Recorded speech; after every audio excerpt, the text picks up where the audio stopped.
In this video, I am going to discuss a little bit about my spirituality and also a big issue which is often talked about in the pagan and New Age communities, the argument that monotheism, that Judaism, Christianity, and Islam, basically the Abrahamic faiths, are human-centered and not earth-based, to the point that they advocate exploiting nature. And this, I will give you my argument for how they often are used that way, but there is no excuse for using them that way, and that is not the true intention of monotheism. Now, first I want to clarify that in like 1968, I think Lynn White was this writer who published essay known as The Historical Roots of Our Ecological Crisis. In that, he blamed Christianity and Judaism for causing the current ecological crisis by saying that with paganism and other earth religions, the belief that every plant, animal, and every other part of nature had a soul, which prevented humans from exploiting and taking more than nature from they needed for their own use, but that Judaism, Christianity, and Islam say that only humans have souls, and as a result, that humans can use nature for the non-human world for whatever they want. I do want to say that the way monotheists do exploit nature or say that humans are special covers a wide range of ideologies and behaviors, but they're all pretty heinous and disturbing, I would say. And I don't think that's an opinion. I honestly think that's a fact. I will say that that's a fact because that can cover anything from thinking that literally that the non-human world has no worth except for how it can suit humans. It can also say that, however, that it does have worth and that humans do have a responsibility to save the environment and to care for the rest of creation. However, this is one thing I frequently encountered in ABA school because I had a lot of Jewish and some Christian teachers who did advocate caring for the earth, but still believed that humans had a pedestal, that humans alone were made in the image of God and only humans had souls, only humans went to heaven, so basically that made humans God's chosen animal. And as somebody who's someone who's a Therian, otherkin, and furry, and who didn't always know how to, behave appropriately and would bark and meow in public sometime, not knowing that there's a time and place for that, they would force the whole humans are special and I should feel proud of being different from the animals ideology down my throat. And in that case, at least they are caring for the earth, but still the putting humans first like that, I think is still pretty awful. And in some cases, even that can lead to environmental abuse. Because I know that sometimes that can cause people to not be as aware of, choices that impact other animals and that impact the environment as they could. So I will give examples as to, however, why monotheism isn't necessarily human-centered at all and why it shouldn't be interpreted as such. Now, the Torah, as some people might not know, is the Jewish Bible, which is composed of the first 5 books in the Christian Old Testament. Now, what the most frequently cited excuse for both complete disregard for the environment and regard for the environment, but still thinking that humans are God's chosen glory of creation, is that passage in Genesis that said, God made man in his image, God gave man dominion over all the animals and plants of the world. However, if you go and actually look in both in the Bible and the Torah in that part in Genesis, which is both the same book in both the first book of the Torah and the first book in the Christian Bible, you will actually see that there are 2 Genesis stories. The first Genesis story actually says that humans are not special, humans are not the only creature made in God's image, but that all creatures, human and non-human, are equal. It is only the second story of Genesis that says that God was made in man's image, and that's messed up. That man was made in God's image alone, and that man was God's special creation, the special creature that was the only one that God could love, or that could love God back. So, there is some debate that the second Genesis story was not actually written by my Hebrew ancestors, but could have been ripped off from Gilgamesh, because the Sumerians were actually the people who first created civilization. They were the first race of people in the world to decide to destroy the non-human world in order to create an artificial man-made habitat. I honestly think that it was not so much monotheism, but civilization that first caused humans to think that they alone were special and could either use the earth for their own means or needed to care for the earth but still considered themselves above all life. Because prior to the invention of civilization, prior to the knocking down of trees and needless killing of wildlife to build a man-made city habitat, every religion said that man is just a single part of the circle of life and they have no right to destroy other life or to destroy the habitat that any god or gods made with their own and replace it with their own. The Sumerians decided to invent the ideology that humans are special and could do what they want to the rest of creation in order to justify their building the first city on the planet in history. So, another thing is that if there are other passages in the Torah and the Bible that say that humans are not special. For example, in Ecclesiastes, it is said that who is man to think that he is more special than other animals? Man hath no preeminence of the beasts, for such thinking is vanity. And in the book of Job, there's a complete refutation to the common monotheistic idea that only humans have souls.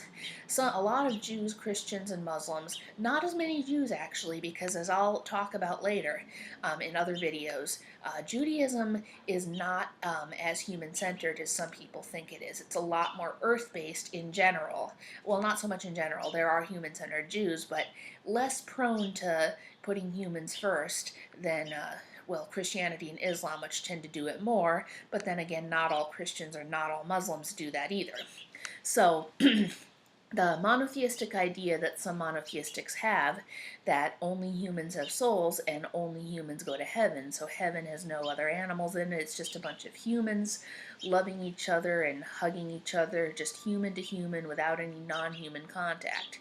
I honestly think that that's hell, literally hell, not heaven, but the opposite. The Bible and the Torah actually support this. In the book of Job, it actually says that non-human animals do have souls. So it does say that non-human animals have souls and go to heaven in the Bible. Conversely, nowhere in the Bible or the Torah does it say that non-human animals don't have souls or don't go to heaven. So, and there's another passage in Job that says, listen to the animals. They will teach you things, something like that. So, one other thing is that I feel, because of this, some nature organizations, I know that the documentary series Super Sense, as well as Lynn White, and some education programs, like for people who work with animals and stuff with conservation, will say that reverence for the environment ended with monotheism, and sometimes they mean Judaism. I honestly, given the facts that I know about Judaism, find that quite anti-Semitic and quite offensive. I am Jewish, but I also am a Therian, otherkin, and furry.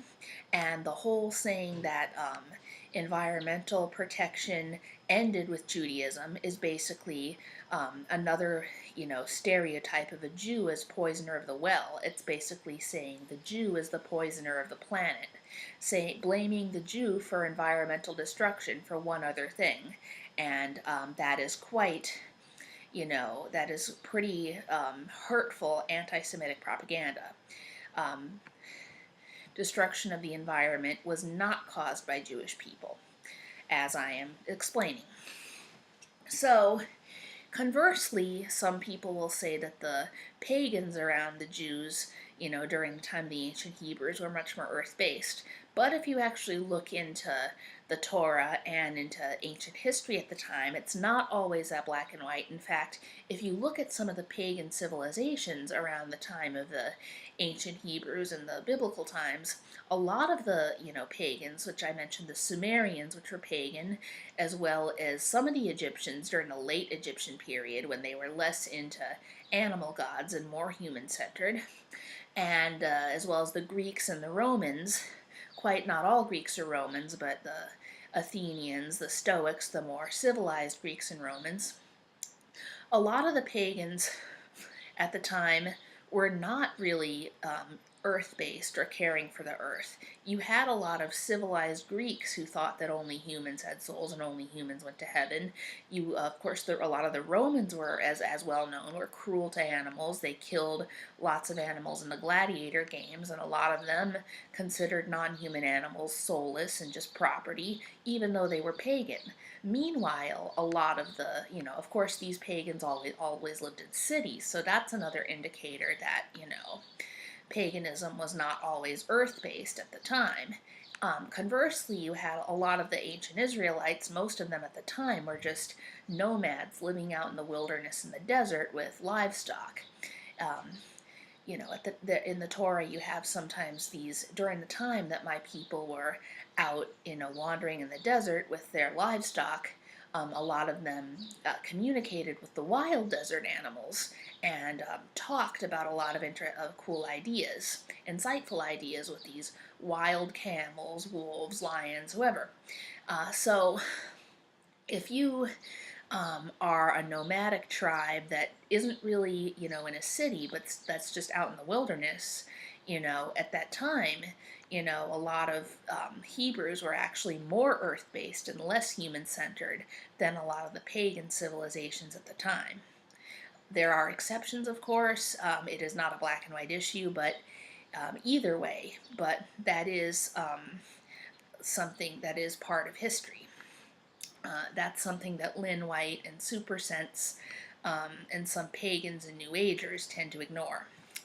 So, the last thing I want to discuss in this video, and this is pertains especially to the furry community, is that I heard some people say you can't be a Jew and be a furry as well, because practicing Judaism as a furry is an oxymoron.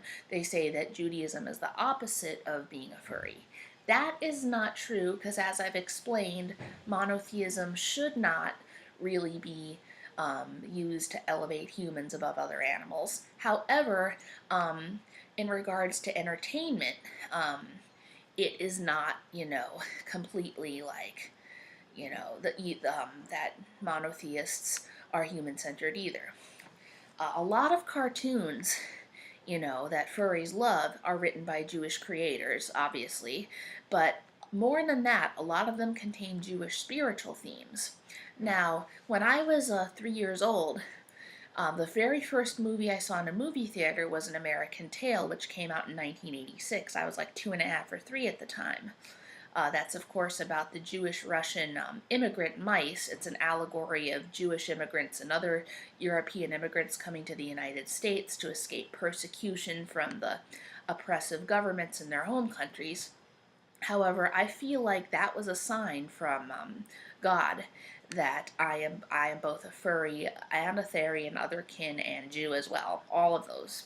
So, in addition, Watership Down has, if you look at the story, the book and the movie about the rabbits, which can be very graphic but also profoundly meaningful, if you look at it closely, you can see a lot of Jewish, especially earth-based Jewish parallels. Like, I'll get into that later, but the story of Watership Down, actually, the way I interpret it, it's basically an allegory for living the liberal, earth-based Jewish life, the experience of being a liberal, reform, earth-based Jew. So, in addition to that, you have The Lion King. The Disney animators have openly admitted they intentionally put Jewish spiritual references in that movie. Bambi started out as a book written by Jewish author Felix Salten. It has some profound Zionist themes to it, and the Disney movie Bambi is not completely the same as the novel. They changed the story quite a bit, but it still has quite a few Jewish spiritual themes. The Land Before Time was largely has a lot of influence that Steven Spielberg helped contribute to, and you can kind of see the burning bush reference when after Littlefoot's mother dies and he's sad, he can his mother's spirit is speaking to him through his tree star. So and then the whole journey to the Great Valley is sort of symbolic of the Jewish journey to the Promised Land.